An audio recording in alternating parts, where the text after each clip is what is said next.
Hello kids, for word study today, you're going to be doing the third word sort. It's another picture sort, and this one is for short O and long O. So we're going to be in pages 9, 11, and 12 in your Words Their Way Volume 1 workbook. You've got to cut out these pictures here.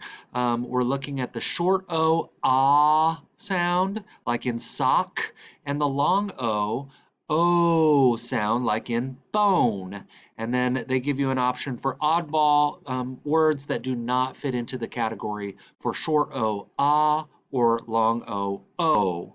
So here we have numerous pictures here for you to cut out, and sometimes we've been discovering in the classroom the pictures could be construed as two different things. Like, for example, this picture here looks like a rock, but it also could be called a stone.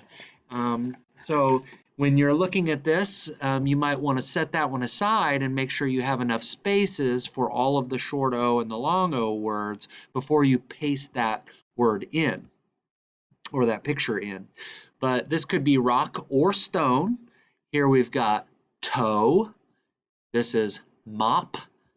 This looks like a vase.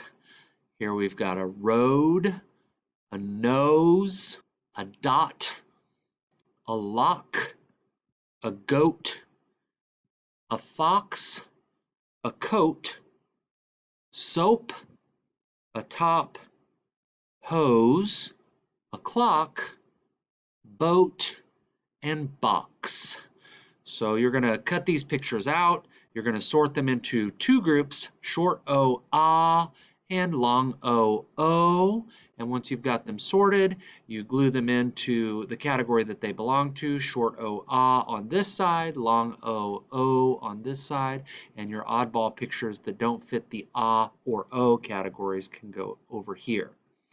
When you're finished with that, you've got a third page here, and it gives you a chance to be creative and write your own short O words on the lines here, and your own long O words on the lines here, and you get to illustrate your words in the space provided. So you've got two short O words to write and two long O words to write.